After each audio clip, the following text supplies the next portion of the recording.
A todos, mi nombre es Roberto Saba, yo soy profesor y decano de la Facultad de Derecho de la Universidad de Palermo y en esa calidad les quiero dar a todos y muy especialmente a nuestro invitado especial y a nuestros invitados la bienvenida. Quiero, bueno, primero agradecerles que hayan accedido a la invitación de participar de este foro sobre agua como motor del desarrollo que organizó la facultad junto con la Fundación Konrad Adenauer y más precisamente el Centro de Estudios en Derecho y Política Ambiental de la facultad. Organisiert von der Universität hier. Eine kurze Einführung, um Ihnen den Kontext zu schildern, in dem dieses Forum stattfindet. Die Rechtsfakultät der Universidad de Palermo hat schon vor einigen Jahren die Entscheidung getroffen, innerhalb dieser Institution einen Bereich zur Arbeit, Forschung und Lehre zu schaffen, auch für den Ideenaustausch auf dem Gebiet des Umweltrechts. Einerseits mussten wir die geeignete Person finden, um diesen Prozess anzuführen. Das ist mein Kollege Florencia Savolino, die hier in der ersten Reihe sitzt. Und sie wird morgen an diesem Forum teilnehmen. Und mit ihr haben wir einen Masterstudiengang eingerichtet auf dem Gebiet des Umweltschutzes, der bereits seit 4 Jahren läuft und jährlich in der Anzahl Studenten und in der Qualität der Arbeiten zunimmt. Um die Arbeit dann noch zu bereichern, haben wir eine Zeitschrift für Umweltrecht aufgelegt mit Referat ausgezeichneter Qualität. Wir haben Autoren aus der gesamten Region gewinnen können, um dort zu schreiben. Und ich möchte Sie auffordern, eine Kopie dieser Zeitschrift an dem Eingang zu nehmen.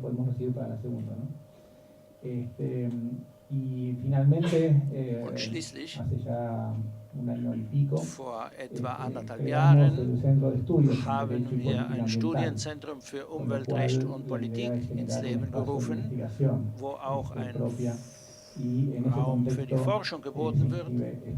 Und in diesem Kontext findet diese Veranstaltung hier statt, gemeinsam mit der Konrad-Adenauer-Stiftung.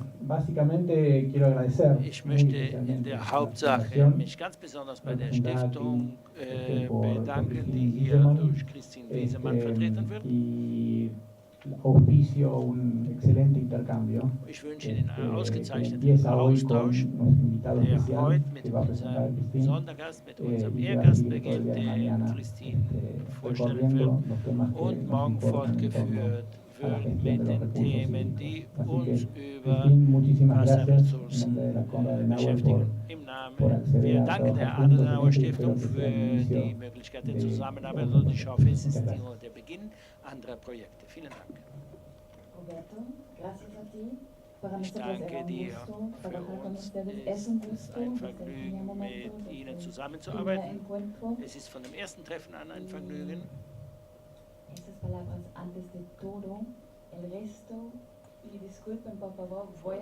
Ich werde ablesen und entschuldige mich dafür. Ich bin erst seit 3 Monaten in Argentinien und beherrsche nicht die spanische Sprache, wie ich es wollte. Herzlich willkommen, Herr Dekan der Fakultät. Dr. Roberto Saba, la signora Directora del Centro de Estudios. Frau Direktor des Studienzentrums. La signora Directora del Centro de Estudios de Derecho y Política Ambiental, Florencia Solino. Signor Director de la Academia Europea para el Medio Ambiente Urbano, Profesor Dr. Eckhard Stratenschulze. Señoras y señores panelistas, mañana vamos a tener un día re interesante con ustedes. Lucas Lingenthal, mi estimado y querido colega de la Fundación Adenauer en Brasil, muchísimo con esta conferencia. Señoras y señores, muy bienvenidos. Herzlich willkommen. Yo sé que el tema se trata del agua como Ich motor weiß, de es desarrollo. geht um Sin Wasser als embargo, Motor quiero der contarles Entwicklung, möchte Ihnen un aber poquito de mi erzählen, pasado como welches alemana. meine Vergangenheit als Deutsche ist. Espero que eso no sea tan largo Und ich hoffe, que es se wird vea Ihnen nicht so lang. el vínculo con el tema del agua, Und man kann die Beziehung zum medio Wasser ambiente en general. und zum Yo Umwelt im quiero Allgemeinen contarles beobachten. de Ich möchte Ihnen Bitterfeld. von Bitterfeld erzählen. Bitterfeld, Bitterfeld, por favor, no se preocupen, no machen Sie sich espero que deswegen conozcan keine esta Sorge. pequeña Ich ciudad erwarte nicht von alemana. Ihnen, dass Sie diese deutsche Eso Stadt sería kennen. como si ustedes Das pretendieran wäre, wie als que wenn un Sie alemán erwarten würden, conociera dass ein Deutscher weiß, Gastre en wo Patagonia. was Gastri in Patagonien liegt. Hace 30 años, Bitterfeld Vor tenía muy mala fama y un olor a feo. Se decía que Bitterfeld era la ciudad más sucia de Europa, y si bien oyeron bien, la ciudad más sucia de Europa era una ciudad alemana. No pueden imaginarse lo sucio que era el aire. Al respirar ardía en la nariz y la garganta, así. Y estaba en esta pequeña ciudad el lago Plateado. El nombre era Lago Plateado. Un bello nombre, todavía existe, pero no contenía plata ni agua, solo barro, desperdicios y agua contaminada de una fábrica. Bitterfeld no solamente tenía mal olor, también enfermaba gravemente a sus habitantes y sobre todo enfermaba a sus niños, a sus bebés.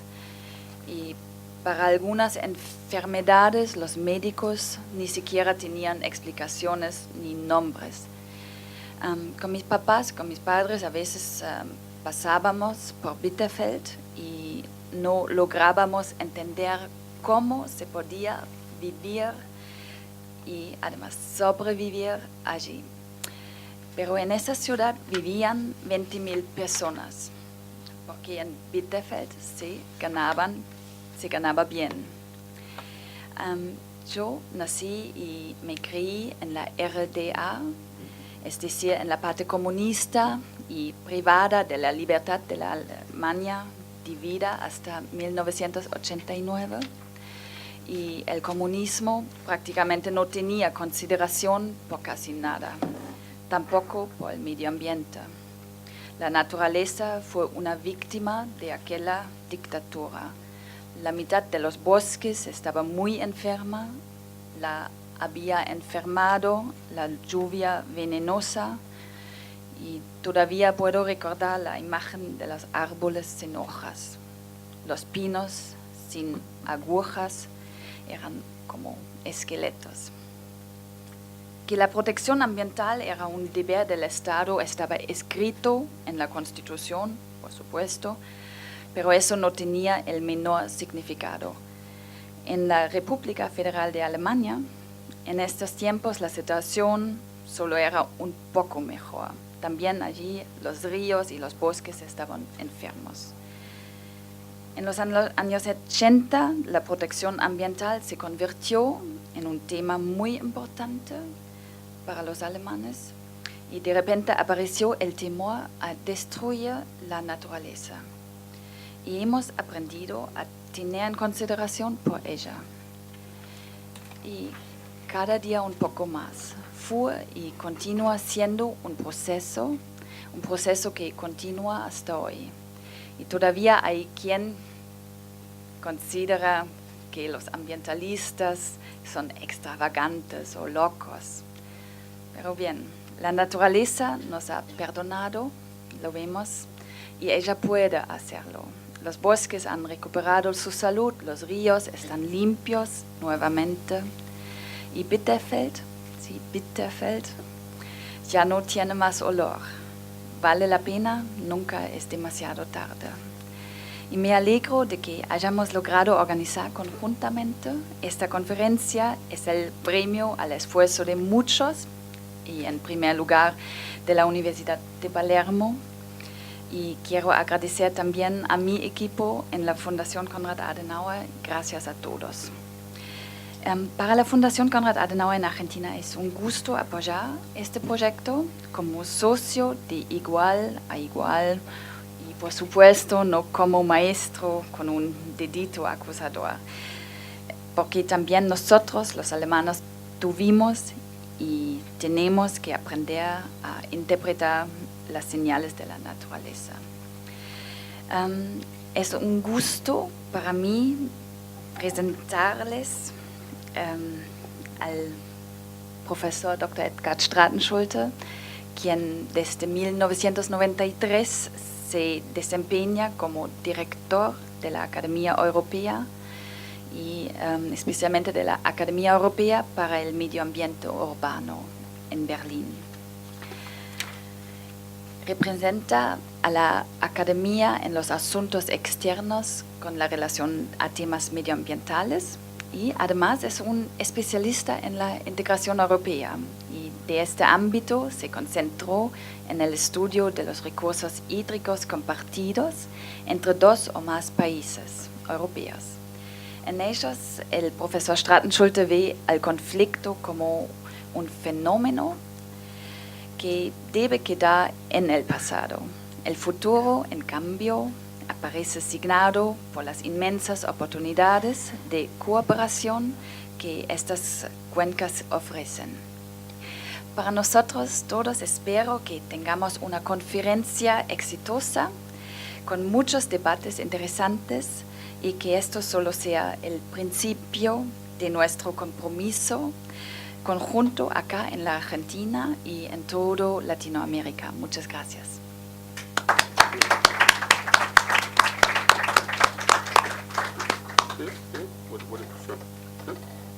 From here? Okay. Good.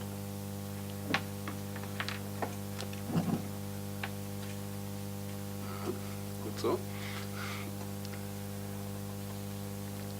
Ja, Herr Dekan, Frau Solino, Frau Wesemann, meine Damen und Herren, ich danke Ihnen sehr für die Einladung, hierher zu kommen und entschuldige mich gleichzeitig dafür. Na?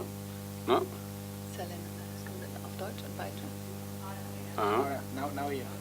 Okay, so, second attempt. Ja? Also, Sie haben noch nichts verpasst. Ich bin gerade dabei, mich für die Einladung zu bedanken.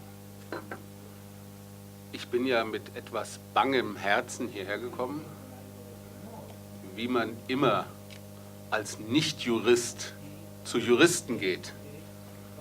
Das ist immer gefährlich. Ich bin kein Jurist, ich bin kein Ökologe, aber das Thema, das uns hier beschäftigt, nämlich die Hydropolitik, Hydropolitics, wie das im Englischen heißt, ist auch ein Thema der politischen Wissenschaft, weil es ein Teilbereich der internationalen que es un área de la cooperación internacional. Y quisiera aprovechar el tiempo que me han asignado para darles a ustedes un pantallazo de lo que se está haciendo en Europa acerca de este tema. Ustedes saben que actualmente hay una misión norteamericana en Marte que está investigando el planeta Marte y hay un interrogante muy interesante que están siguiendo. ¿Hay agua en Marte? Porque de acuerdo a nuestros conocimientos actuales, el agua es el requisito ineludible para la vida. Y eso obviamente lo percibimos en casa. El hombre consiste de 93% de agua y sin agua no hay vida.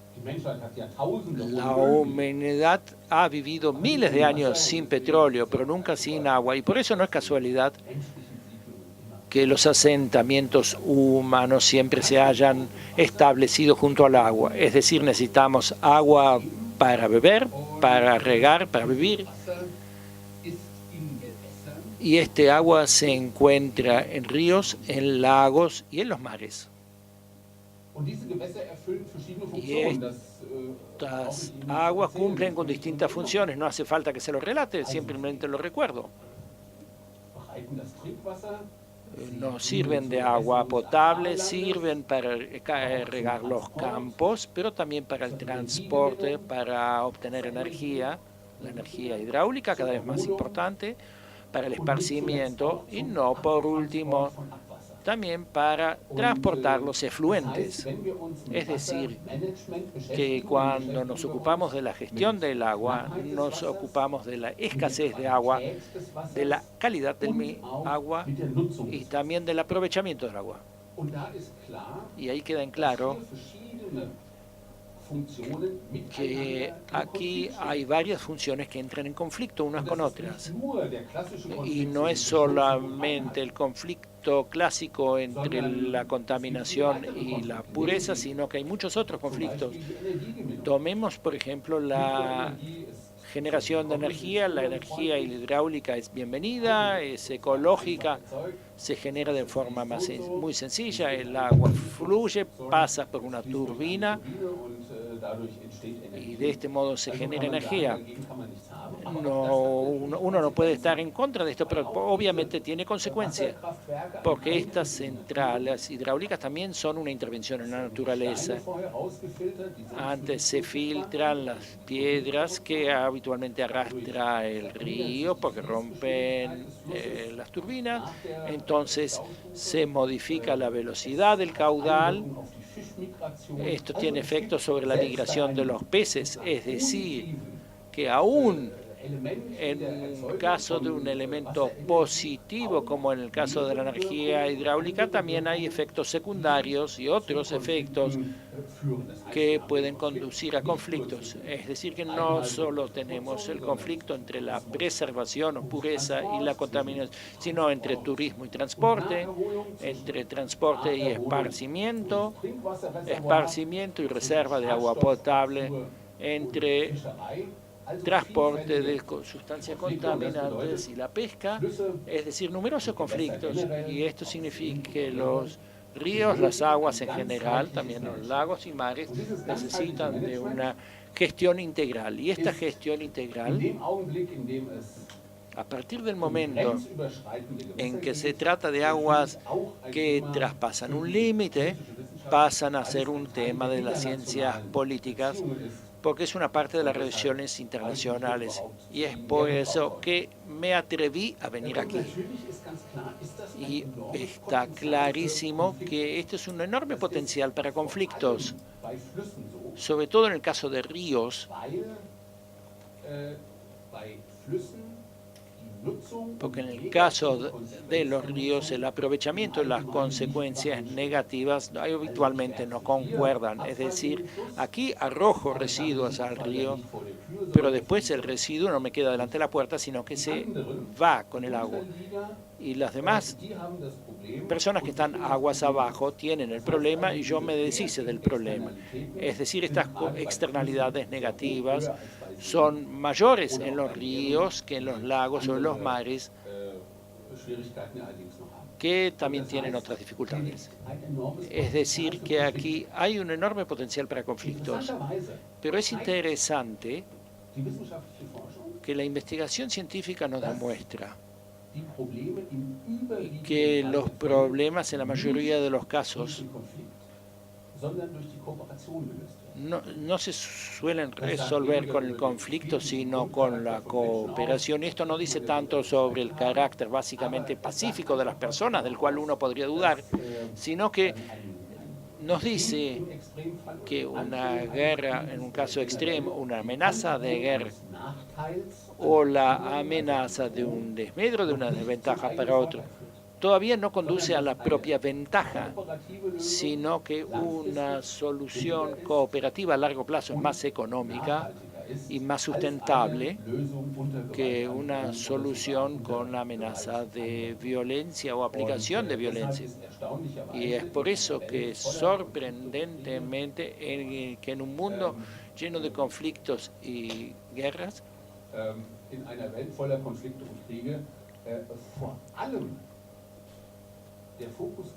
se focaliza sobre todo en la cooperación.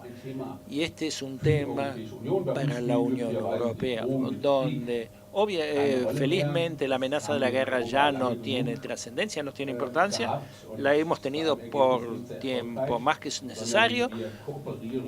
Y entre tanto, en la Unión Europea cooperamos muy estrechamente. Y si ustedes ven este mapa, fíjense en todo aquello que es rosa, porque son zonas de influencia del agua que traspasan los límites, de manera que ustedes ven que casi toda la Unión Europea es rosa. El 60% de todo el territorio de la Unión Europea tiene áreas de influencia del agua que pasan los límites. Y con esto queda en claro que estamos obligados a cooperar en este ámbito. Con la brevedad necesaria, quiero presentarles 4 ejemplos diferentes y que en su conjunto tal vez nos den una breve imagen de qué es lo que estamos haciendo en Europa en la gestión internacional de aguas. Un alemán obviamente siempre va a empezar por el Rin, el mito alemán, el río del destino alemán, pero el Rin no solo es importante para la mitología alemana, sino que también es uno de los ríos utilizados más intensamente en Europa. Tiene 1.300 kilómetros de extensión, es la fuente de agua potable para 20 millones de habitantes y además transporta los efluentes de 50 millones de personas y además una gran cantidad de instalaciones industriales. Y en una extensión de 800 kilómetros se utiliza además para la navegación. Es decir, que el Rin es una fuente importante de agua, tanto para agua potable, para afluentes, para la navegación fluvial. Y por eso no hay que asombrarse de que a horas muy tempranas se hicieron intentos por hacer conjuntamente algo para que no empeore la situación del Rin. Hubo primeros proyectos en 1950, antes del final de la Guerra Mundial. Obviamente no había posibilidades de éxito. En 1950 hubo un primer foro para resolver el problema de contaminación del Rin, pero tardó hasta 1960 hasta que se creó una Comisión Internacional para la Protección del Rin. Pero es interesante que las medidas protectivas fueron bastante lentas en un principio y uno de los estados que titubearon más fue Alemania, porque Alemania se veía en la situación de quien está aguas arriba, adelante en el río, y que por lo tanto no debía temer las consecuencias negativas, y los Países Bajos, que están al final del río, que generan gran parte del agua potable del Rin, son los que lo sufrían. La cooperación se generó porque los Países Bajos hicieron grandes aportes, es decir, pusieron dinero sobre la mesa para movilizar a los demás, es decir, Alemania y Francia, para que hicieran algo por la limpieza del Rin. A mediados de la década del 80, esto cambió repentinamente cuando en Suiza, aquí abajo, hubo una gran catástrofe ecológica. Se incendió una planta química, la extinguieron y el agua de extinción contaminada, roja, se derramó al Rin. Esto llevó a que murieran muchos peces y generó un shock. Y a través de esta catástrofe, Alemania también modificó su posición, su postura, y participó mucho más activamente en la lucha contra la contaminación del río que antes. Porque de pronto cambió la perspectiva para Alemania. Ya no estaba aguas arriba y los demás tenían los problemas, sino que estaba aguas abajo y los problemas venían flotando y Alemania no podía evitarlo. Las consecuencias se las voy a presentar al final en 5 tesis y tal vez mañana tendremos la posibilidad de hablar algunos detalles de cómo funciona una gestión de estas características. Creo que no llevaría demasiado lejos, pero una abertura. Y les doy el segundo ejemplo, el río Elba. El área de influencia del río Elba, que abarca, este es el Elba, aquí en la transparencia no se ve tan bien, pasa por la República Checa, atraviesa a Alemania y desemboca en el Mar del Norte. Todo esto en una extensión de 1.100 kilómetros de longitud y abarca un área de influencia de 150.000 kilómetros cuadrados en que viven unos 20 millones de personas. Este río Elba durante mucho tiempo fue uno de los ríos más contaminados, sino el más contaminado de Europa, porque hasta 1990 no hubo acuerdo alguno sobre la conservación del agua. La República Checa era parte de Checoslovaquia en la Alianza Soviética, el bloque soviético, y una parte importante del Elba estaba en la República Democrática Alemania, en el este de Alemania. La señora Wesemann ya dijo algunas frases al respecto. En el este de Alemania la protección del medio ambiente no se cotizaba muy alto porque se acentuaba al rendimiento económico, porque se estaba en competencia permanente con Occidente, que siempre era mejor, más desarrollado. Entonces se intentaba contrarrestar esto y ganar la lealtad de la propia población, entonces no se podía contemplar el medio ambiente. Y a esto se suma que las condiciones en general entre el este y el oeste de Alemania no eran demasiado distintas. Entre el este y la Unión Soviética tampoco había distensión. Entonces no se hizo nada en el Elba, y recién después de la reunificación de Alemania, después de que toda esta parte del Elba, es decir, su mayor parte, se encontraba en un mismo país, no en dos países enfrentados, resultó posible hacer algo por su protección, y esto se hizo en 1990. Se creó una Comisión Internacional para la Protección del Elba. Se formularon algunos objetivos: la obtención de agua potable, el restablecimiento de un ecosistema natural y también la reducción de la contaminación del Mar del Norte, porque queda claro que todos los tóxicos que bajan por este río desembocan en el Mar del Norte. Y a partir del momento en que el problema ya no está aquí, lo tienen aquí arriba en el Mar del Norte, pero esta costa del Mar del Norte también es costa alemana. Antes no era de Alemania, no pertenecía a Alemania del Este, por lo cual la República Democrática decía no nos interesa, igual la mugre se va. Entonces crearon programas de acción y medidas concretas en 7 áreas: la limpieza de efluentes a nivel comunal, es decir, había que construir plantas de tratamiento para que los efluentes humanos no se vertieran sin tratamiento al río. Luego el tratamiento de los efluentes industriales, los cambios en la agricultura con mucho aporte de sustancias tóxicas. Ustedes saben que a través de los fertilizantes se contaminan los ríos. También había objetivos de mejorar la migración de los peces y la creación de áreas naturales y sobre todo las medidas preventivas para evitar accidentes. y el Rin no fue el único caso. En los últimos años hubo algunos accidentes también sobre el Danubio, por ejemplo, que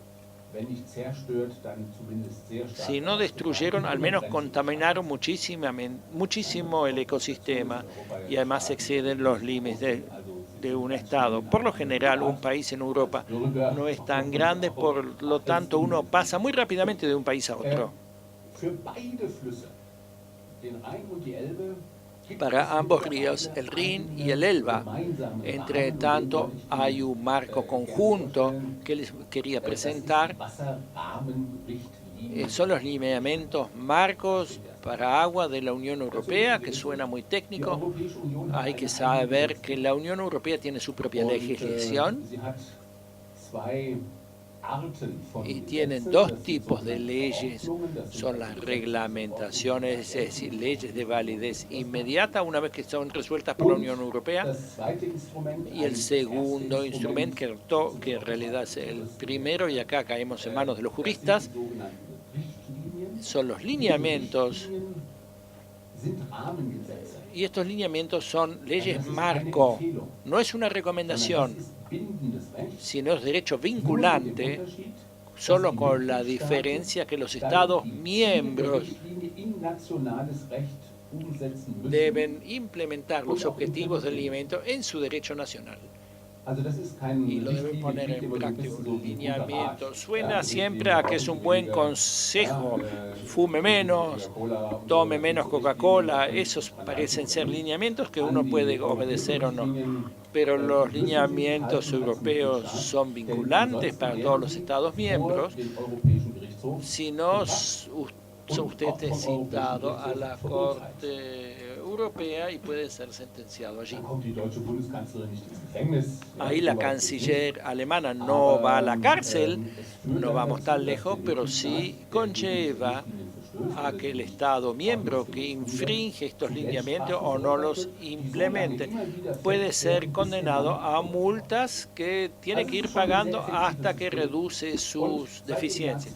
El sistema es muy efectivo y desde el año 2000 tenemos un lineamiento de estas características para el área del agua, que es el lineamiento marco del agua. Y este lineamiento nos dice en su artículo 1 que el agua no es una mercadería comercializable habitual, sino un bien heredado que debe ser defendido y tratado consecuentemente. Entonces se aprecia una responsabilidad común muy elevada por la protección del agua, y este lineamiento marco también incorporó algunos otros lineamientos que ya existían antes sobre aguas superficiales, aguas potables. Todo esto fue unificado. Este es el marco conjunto unificado al cual se deben atener todos los estados de la Unión Europea. Y este lineamiento se basa en 4 principios. El principio de prevención, el principio de subsidiariedad, el principio de transparencia y el principio de la externalidad adecuada, muy difícil de decir en alemán. El principio de prevención implica que el evitar daños es previo a la maximización de beneficio. Es decir, que si con una postura tengo un beneficio, pero al mismo tiempo genero un daño, el objetivo de evitar el daño es más importante que maximizar el beneficio. El principio de subsidiariedad dice que las decisiones se toman en el nivel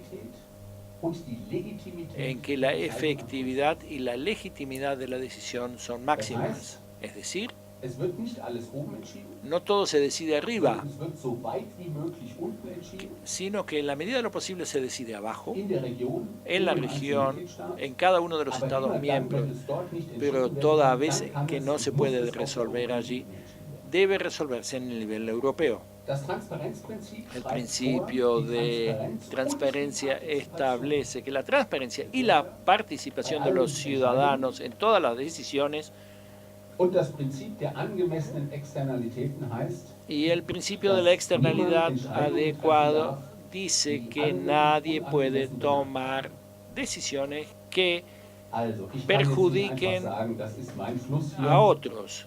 Yo no puedo decir, este es mi río y ahí vuelco todos mis residuos que le llegan 10 kilómetros más abajo al vecino que tiene los problemas, sino que tengo que contemplar, tener consideración por el otro. Y sobre la base de estos 4 principios, la Unión Europea estableció algunos objetivos generales: la protección y la mejora del estado de los ecosistemas acuáticos, la promoción de la utilización sustentable del agua, porque en Europa también tenemos a veces escasez de agua, en el sur de Europa, no en Alemania. Luego, la reducción progresiva de sustancias tóxicas que se vuelcan a las aguas, la reducción de la contaminación del agua subterránea, que naturalmente es importante también, y la reducción de las consecuencias de inundaciones y sequías. Y luego se estableció un plan a largo plazo. Tal vez podremos hablar más en detalle mañana de lo que resulta posible hoy aquí, de que hasta el 2015 nos hemos propuesto que el agua de la Unión Europea se encuentre en un buen estado ecológico, y se establece claramente que cada Estado miembro carga con la responsabilidad en su territorio y debe cumplir con las obligaciones en su territorio para que el agua en su totalidad pueda ser protegida y saneada. Esto podría ser relativamente sencillo, puesto que los 2 ríos que acabo de presentar, el Río y el Elba, fundamentalmente fluyen por la Unión Europea y se puede reglamentar ahí. Con Suiza hay acuerdos, pero esto es un socio relativamente sencillo. El objetivo de esta medida es la protección ecológica y la conservación de los recursos. ¿Tengo 10 minutos más? ¿Me dan 10 minutos? Entonces quiero presentarles otro ejemplo o 2, donde no solo se trata de la protección del medio ambiente, sino también del desarrollo. El motor del desarrollo. Pero el motor es importante. Ese es el Danubio, por un lado. El Danubio es un río muy largo e importante. Europa no se aprecia muy bien. Traté de marcarlo en rojo. Nace aquí en Alemania, fluye a través de 10 países y desemboca en el Mar Negro. 2.857 kilómetros. 10 países, otros 4 o 9 estados más, según como lo calculen, en la zona de influencia. Esto realmente es un río europeo. Y aquí las condiciones políticas son mucho más complejas. Si ustedes han visto alguna vez Austria, ustedes saben que hay un romanticismo de los valses, el Danubio azul. Esto suena todo muy lindo, pero no es la realidad. El Danubio fue río limítrofe, sigue siendo limítrofe. Hace 20 años en el Danubio todavía había cadáveres por las guerras de secesión en Yugoslavia. Hace 15 años la OTAN bombardeó los puentes sobre el Danubio en la guerra de Kosovo. Ahí no había nada de paz y valses y todos nos queremos, sino que más bien el Danubio era más una barrera que una comunicación. De los estados sobre las orillas del Danubio, algunos están en la Unión Europea, algunos quieren pasar a serlo y otros no van a ser miembros de la Unión Europea, si bien lo quieren, pero no lo van a lograr. Entonces, la competencia reglamentaria de la Unión Europea es mucho más reducida. No podemos influir a través de un lineamiento sobre Ucrania o República de Moldavia, sino que necesitamos otras formas de cooperación. Y estas formas son las que tratamos de desarrollar en la Unión Europea, considerando todo el espacio del Danubio como una macrorregión. Tomamos toda esta región, la región que abarca las zonas más ricas de Europa, el sur de Alemania, Baden-Württemberg, comunicándolo con las zonas más pobres de Europa, la República de Moldavia, que es tan pequeña que no aparece acá.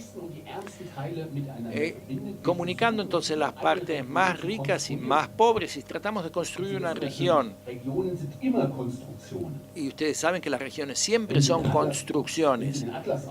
Si ustedes hablan un atlas, ya sea de Latinoamérica o de Europa, ustedes no ven regiones, sino que estas regiones se definen, pero a través de la definición la región todavía no se pone en funcionamiento.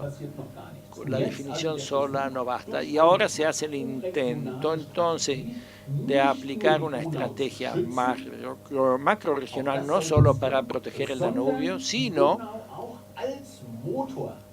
de tomar el Danubio como motor para el desarrollo en todo el espacio del Danubio. La mayor parte del Danubio es navegable, abastece agua potable a 10 millones de personas.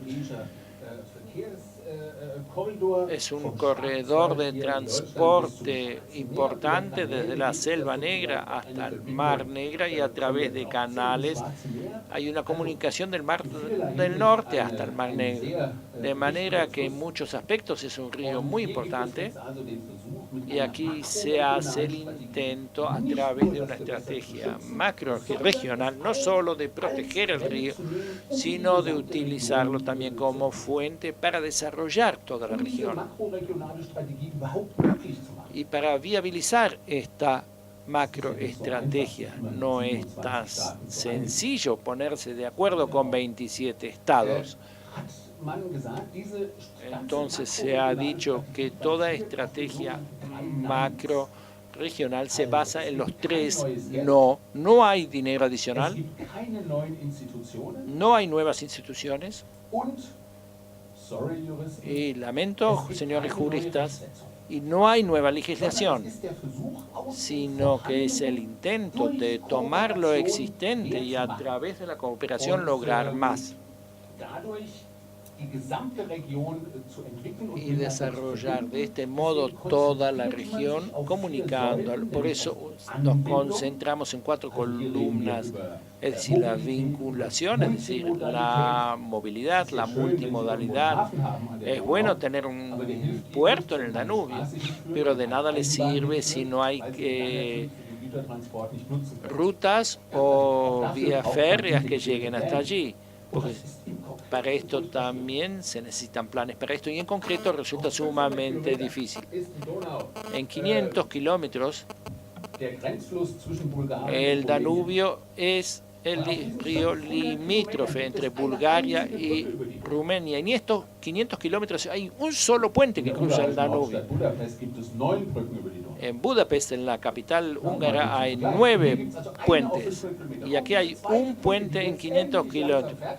Y el segundo puente, que finalmente se está terminando, pagado por la comunidad internacional, hubo un debate sin fin, porque los rumanos nos dijeron que el tráfico pase por Bulgaria, quieren que entren por Rumania y dejen el Rumania, entonces lo bloqueaban, entonces no existía la vinculación al tráfico. Ustedes podrán decir, el río fluye de por sí, pero hay que poder acceder. La segunda columna, obviamente, la protección del medio ambiente, es evidente, la conservación de la calidad del agua, la mejora, la protección de los paisajes. El tercer punto, el bienestar. Las áreas en Alemania son las más ricas, pero en Bulgaria, Rumania, la República de Moldavia son las zonas más pobres. también en sus países, de manera que aquí hay que desarrollar bienestar, y eso no solo se logra con el fluir del agua, sino de la construcción de las instituciones, una red de la ciencia, la formación y de la tecnología, competitividad de las empresas, cooperatividad de empresas, todo esto se quiere lograr. Originariamente esto no tiene nada que ver con agua, pero el agua comunica las actividades. Esta es la idea. Y no por último, la cuarta columna, el fortalecimiento institucional del espacio del Danubio y de la seguridad. Hay medidas concretas, hay un plan de acción con unas 160 acciones con las cuales no quiero aburrir, sino que voy a intentar llegar a un final en algún momento.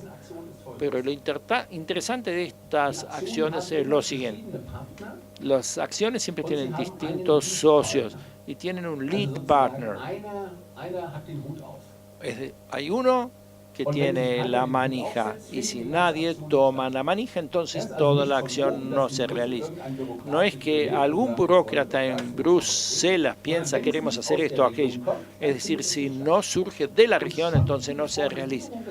Y ya en la formulación de este plan de acción está incluida la sociedad civil. Hubo una serie de audiencias, participaron los estados, hubo non-papers, es un tipo de documento especial en la diplomacia, es un papel sin encabezamiento, donde la información se pone en claro para llegar así a un plan de acción que tiene ventajas directas y visibles para las personas, que sea coherente y donde las acciones se fortalecen mutuamente y que es viable. Esto surge de las regiones, pero luego lo coordina la Unión Europea desde arriba. Este es el principio constructivo de toda estrategia del espacio del Danubio. No voy a entrar en detalles, vamos a tener más tiempo mañana para hacerlo. Solo quería decir que esto es el más novedoso intento de la Unión Europea y es el segundo. El primer intento fue el Báltico. La primera estrategia macrorregional la hicimos en el Báltico, pasamos entonces de los ríos a los mares. Los mares son particularmente difíciles porque en gran parte no le pertenecen a nadie o le pertenecen a todos. Hay una margen nacional, hay ciertas zonas de protección y luego viene el mar abierto, le pertenece a todos o a nadie, entonces resulta muy difícil responsabilidad área. El mar Báltico es un mar relativamente pequeño y frágil.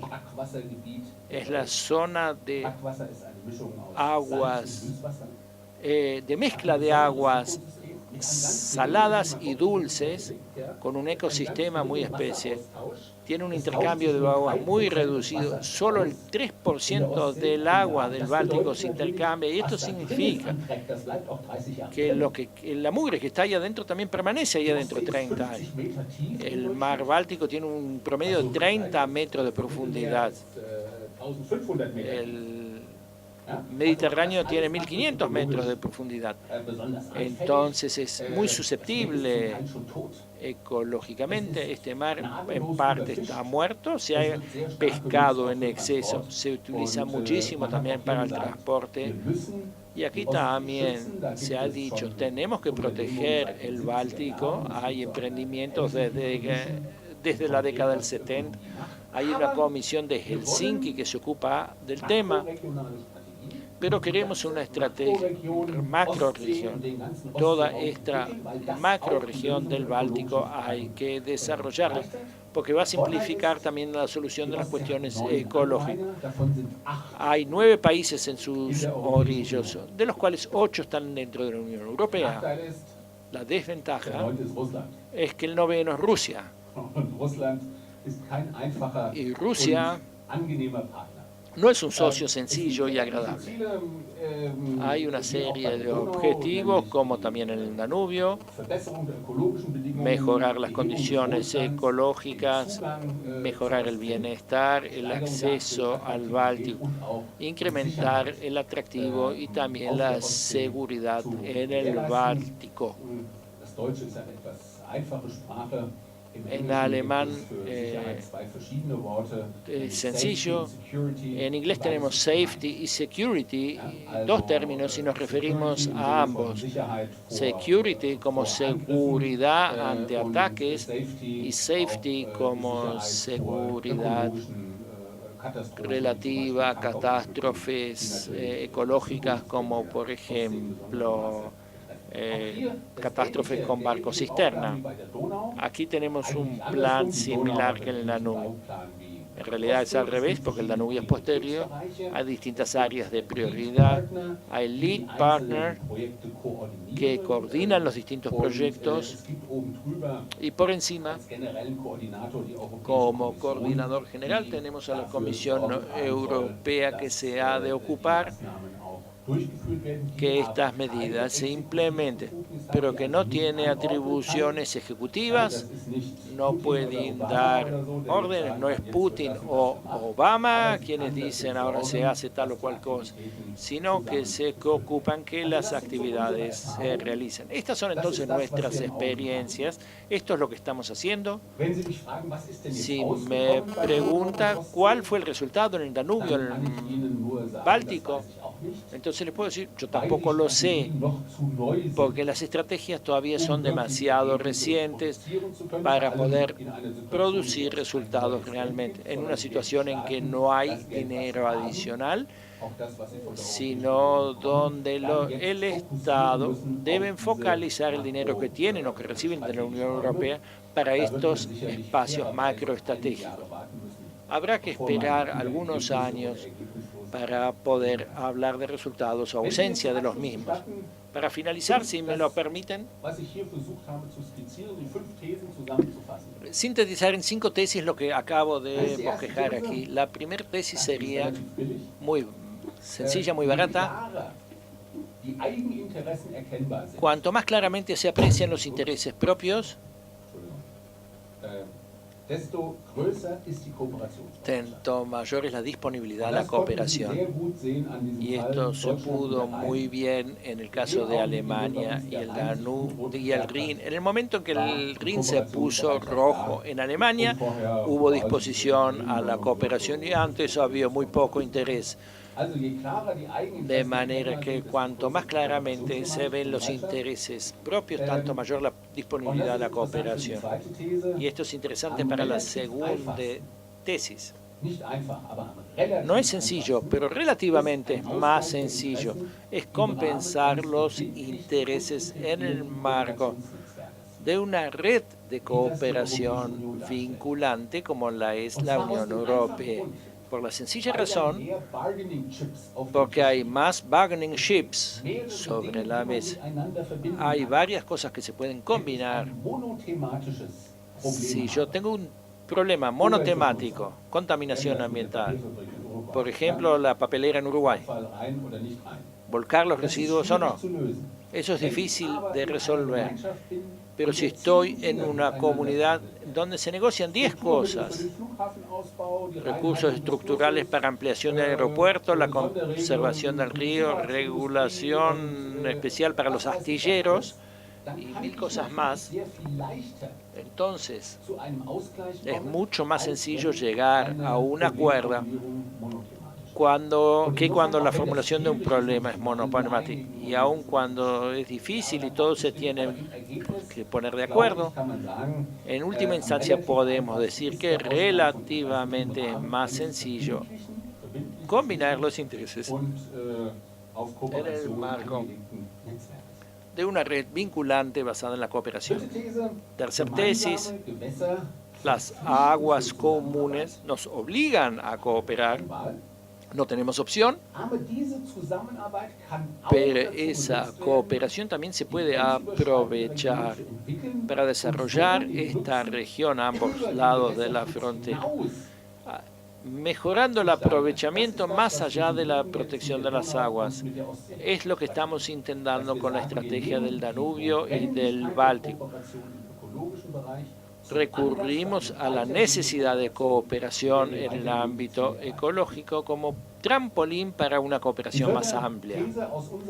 La cuarta tesis, en base a nuestras experiencias, es el control del proceso a través de las regiones involucradas y la inclusión de la sociedad civil desde un inicio, por un lado. Pero también la coordinación a través de una institución supraestatal como la Unión Europea son los que prometen más éxito en la gestión conjunta del agua y del desarrollo en la macrorregión. Y no por último, ante todo una experiencia en base a la estrategia del Báltico. En cuanto más fuerte la red internacional de una región, tanto mejor las condiciones marco para la cooperación. Y esto también tiene que ver con redes que nada tienen que ver con el tema. En la zona del Báltico hay muchas redes, las universidades, intercambio de jóvenes. La cooperación entre universidades no mejora la calidad del agua, no por eso viven más tiempo los peces. Un máster, un doctorado común entre Finlandia y Estonia no lleva nada a esto. Pero de todos modos se crea una atmósfera para la cooperación de la cual se beneficia la cooperación. Con lo cual, el networking internacional es un requisito importante para el éxito, para una estrategia margeorregional de estas características. Esto es, en breve, son las experiencias que obtuvimos en la Unión Europea. Les agradezco su paciencia, su resistencia. Agradezco al intérprete que ha hecho posible que nos entendamos. Y si tenemos tiempo, con todo gusto estoy disponible para el debate. No sé qué dice la coreografía. La jefa dice sí, puede ser. Ustedes saben, si una mujer dice sí, eso es un no muy claro. Si la esposa dice que sí. Estoy leyendo el programa para mañana y...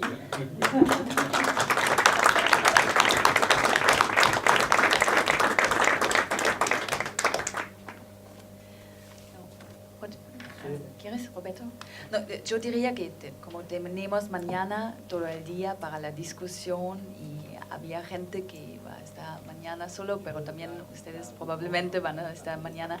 Y entonces estoy un poquito preocupada si discutimos las mismas cuestiones, las mismas preguntas de mañana hoy y no quiero que nos aburrimos. No sé qué opinan, pero vamos a charlar. Y dos o tres preguntas para sacar la ansiedad. No, cierto. Así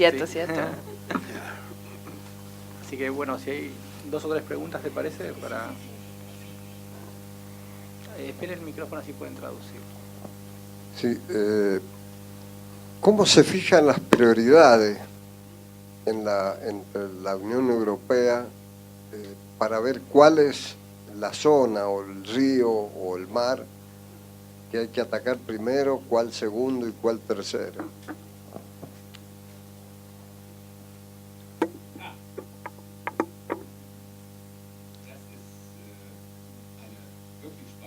Es una pregunta realmente sumamente interesante.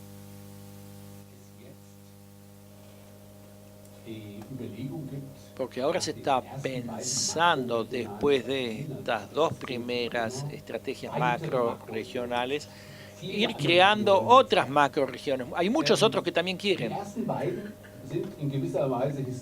Los primeros dos se generaron históricamente. La región del Báltico. El Báltico también fue un mar de la Guerra Fría que expresó la división de Europa esto área de dominio soviética, aquí había estados neutrales, aquí había un poco de Unión Europea, esto estaba todo muy fragmentado.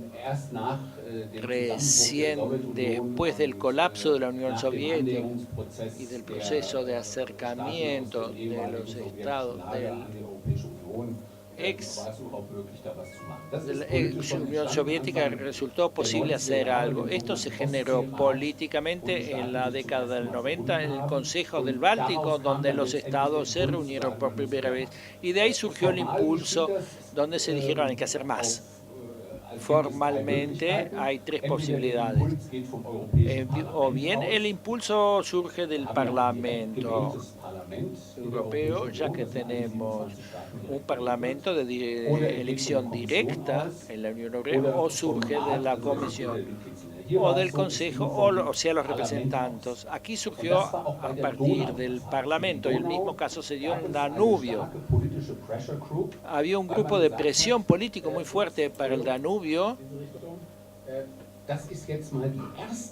porque se dijo, esta es la primera estrategia de desarrollo que se enfoca hacia el este de la Unión Europea.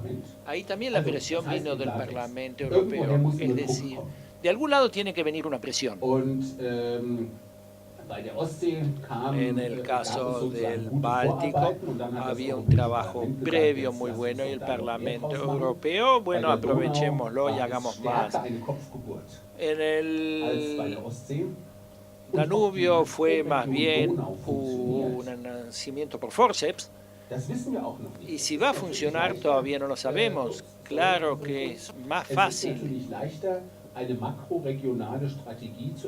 desarrollar una estrategia macro-regional para 9 estados en torno a un mar común que una estrategia macro-regional para 14 estados que están uno detrás del otro en una distancia de 3.000 y pico de kilómetros. Es decir, la presión vino del Parlamento, podría provenir también de la Comisión Europea o del Consejo, pero en el Parlamento tenemos los diputados de los países del este, y estos dijeron tienen que hacer algo para nosotros, y ahora se está pensando en crear otras macroregiones. No sé si es una buena idea, soy muy escéptico, creo que deberíamos concentrarnos primero en estas dos y tratar de lograr un buen resultado. Pero como siempre no soy yo el que decide.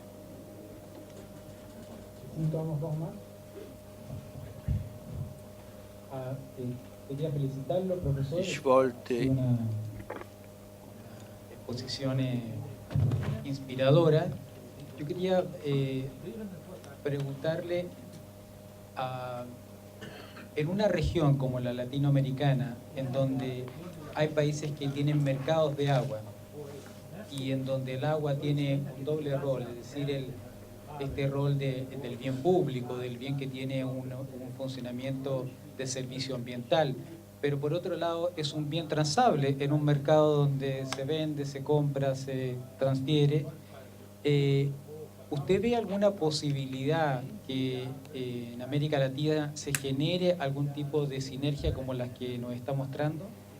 Por otra parte, me parece muy interesante lo que usted releva en el sentido del manejo integral del agua, el watershed basin, es decir, mire, aquí el agua es un bien jurídico o natural, eso está para la discusión, pero tenemos que mirarlo desde la perspectiva del manejo de cuencas, que lamentablemente en nuestra región no hay una superposición entre lo político-administrativo y lo geológico-ecológico, en donde aparentemente todavía no hemos entendido la dinámica natural de los ríos. Y para terminar, profesor, ¿la organización que usted preside tiene alguna iniciativa, porque en sus 5 tesis y transversalmente está el tema de la cooperación, el tema de la sinergia, el tema de la coayuda, ¿no? ¿hay algún intercambio, hay algún plan que tenga la organización que usted preside con las cuencas de Bahía en Brasil, con el Consejo Nacional del Agua en México, con el Comité de Cuencas en Perú, con las iniciativas que están formándose en Chile, con estos proyectos de hacer el Amazonas navegable?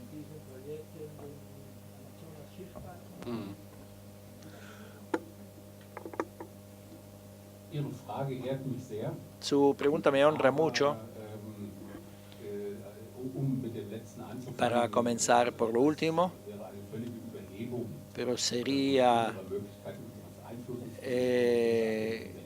exceder totalmente nuestras posibilidades de influencia de nuestra Academia de Berlín. Es una institución pequeña que organiza seminarios, conferencias, hace estudios, que en el mejor de los casos puede contribuir un poquito al asesoramiento político, pero no tenemos el power y los instrumentos como para influir en el campo. Luego me preguntó, ¿cuáles son las chances que veo para Latinoamérica? Normalmente yo no diría nada sobre Latinoamérica porque no entiendo lo suficiente, pero realmente sería un suicidio contestar ante un público latinoamericano tan competente, decir una sola frase sobre Latinoamérica. De manera que realmente me falta la competencia, solo puedo decir.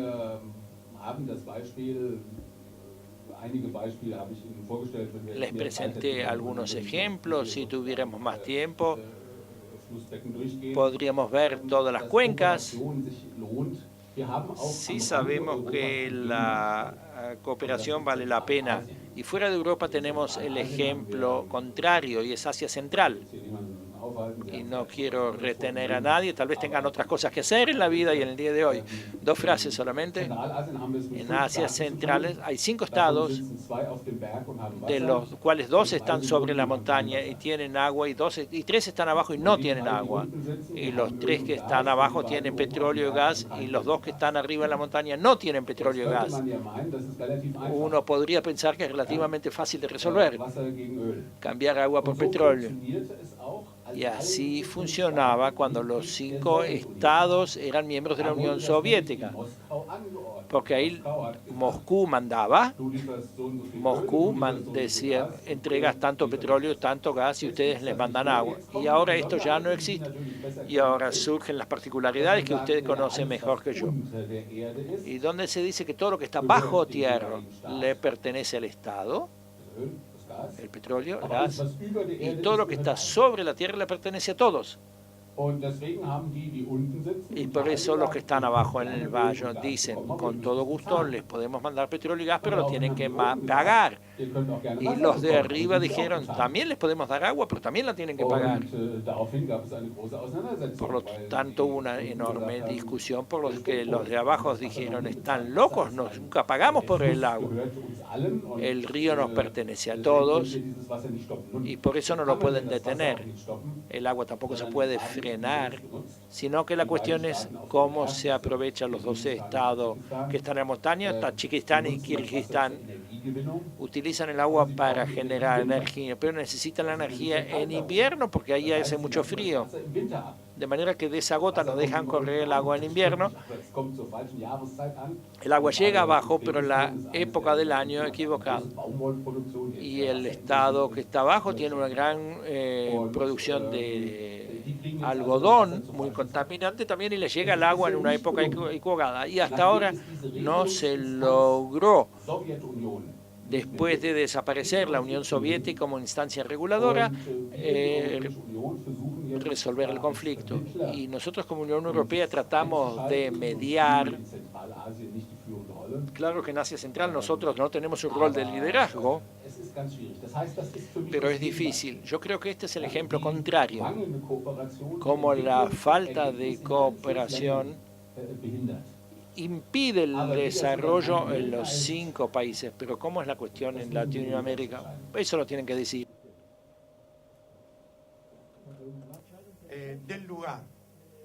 esto era para evitar alta contaminación. Ahora estamos en una época en la cual hay una explotación industrial excesiva que provoca mayor contaminación. Yo lo que quería saber, si en este programa de coordinación, en este programa de colaboración, se tiene en cuenta la decisión de la gente del lugar.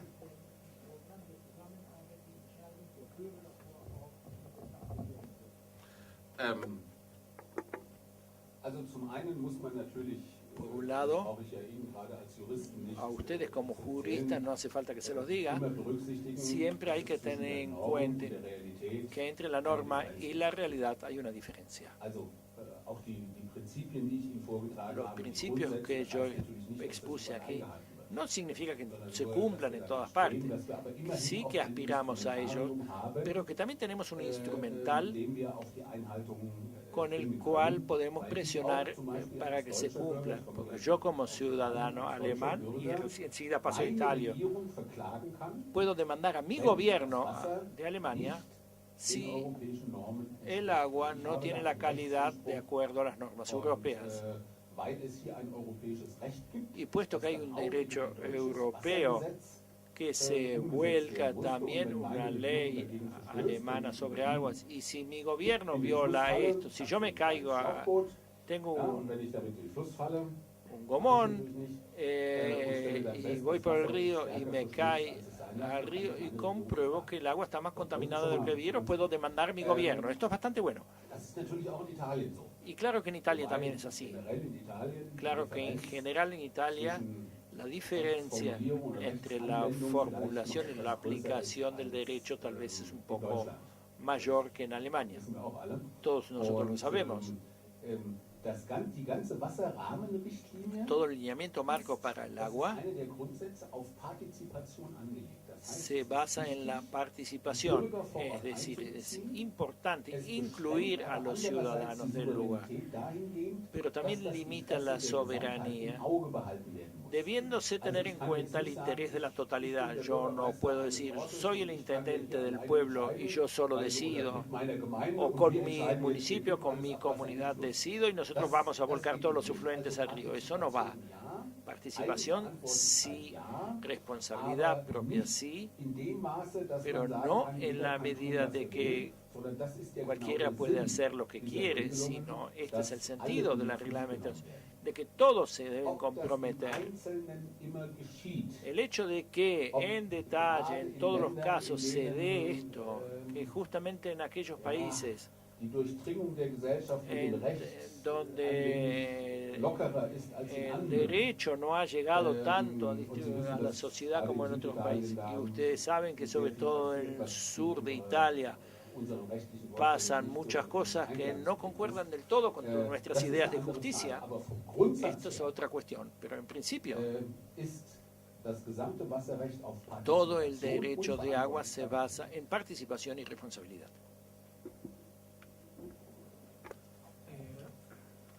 ¿Puedo usar mi prerrogativa de panelista para hacer una pregunta?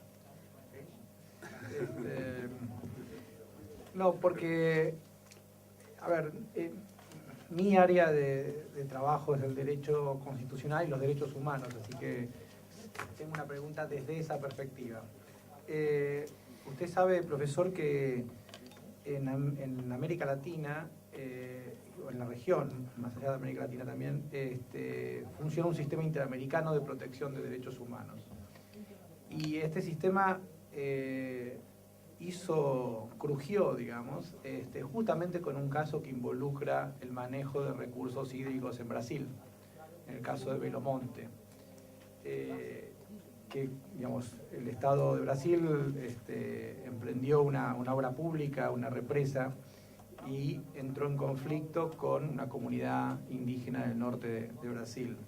Esto provocó que la Comisión Interamericana, una institución de ese sistema de aplicación del tratado de la Comisión Americana de Derechos Humanos, reaccionara y obligara a través de una medida cautelar a detener obras. Y esto produjo un conflicto muy grande entre, digamos, un Estado importante como Brasil y el sistema interamericano de protección de derechos.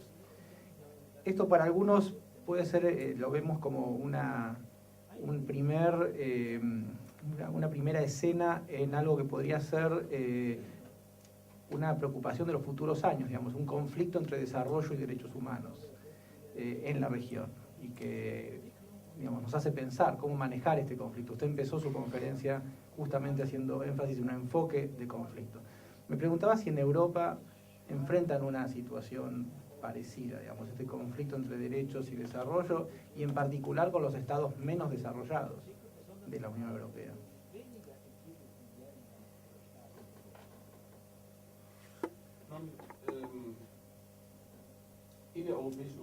En la Unión Europea tenemos esta reglamentación vinculante establecida en el lineamiento marco del agua que rige para todos, pero, y ahí vuelvo sobre mis tesis, tenemos otros instrumentos para apoyar a los Estados miembros, y digo cuidadosamente para inclinarlos a la cooperación. La Unión Europea tiene un presupuesto de 150.000 millones de euros, y de estos 150.000 millones de euros, el 90% vuelve a los Estados miembros. Todos pagamos nuestros aportes, el dinero sube a Bruselas, 6% va a la administración, ayuda humanitaria internacional, y el resto vuelve a los Estados miembros, no en una relación uno a uno como se pagó, porque no tendría gracia, en el marco de dos grandes programas, de la política agraria y el apoyo al paisaje urbano, y la estructura política de cohesión. Y este es el punto donde se hacen las reglamentaciones de compensación. Por eso dije antes, es más sencillo cuando hay varios partnerships sobre la mesa que uno solo. Y allí se hacen los acuerdos, se le dice al Estado: ustedes se tienen que atener al lineamiento general sobre agua si esto le produce una desventaja económica, pero lo vamos a compensar apoyando algunos proyectos estructurales en su país, en la zona rural. Por ejemplo, si tienen una planta industrial que tienen que cerrar porque contamina muchísima, les ayudamos para generar otras fuentes de trabajo. Esta es la ventaja de esta asociación integrativa como la Unión Europea. Y esto obviamente ustedes lo saben, pero les recuerdo que hay otra asociación en Europa, que es el Consejo Europeo.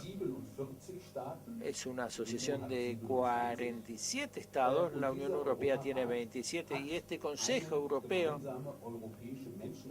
tiene una convención de derechos humanos, y esta convención de derechos humanos tiene su propia Corte Suprema de Derechos Humanos. De manera que si yo como ciudadano individual, tengo la sensación de que están violando mis derechos humanos, por ejemplo, contaminando el agua potable, y no tengo éxito en la vía jurídica nacional, puedo llegar con el caso a la Corte Suprema Europea, que protege mis derechos, y todos los 47 miembros del Consejo Europeo están obligados a aceptar la jurisprudencia de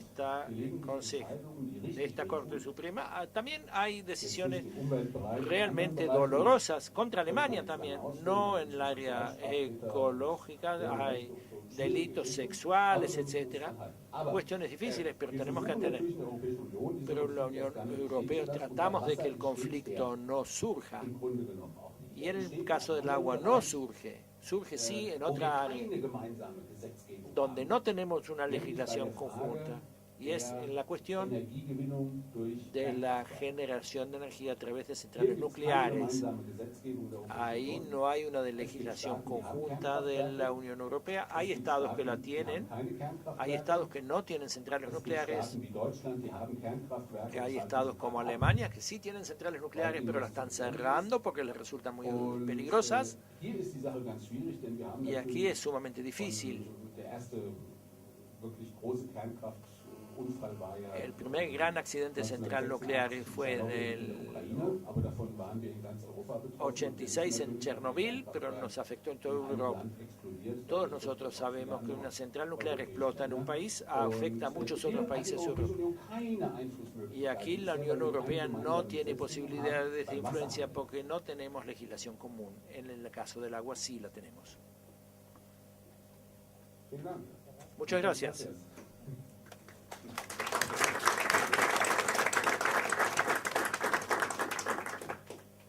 Nochmal vielen Dank an den Dolmetscher. Muchas gracias al intérprete.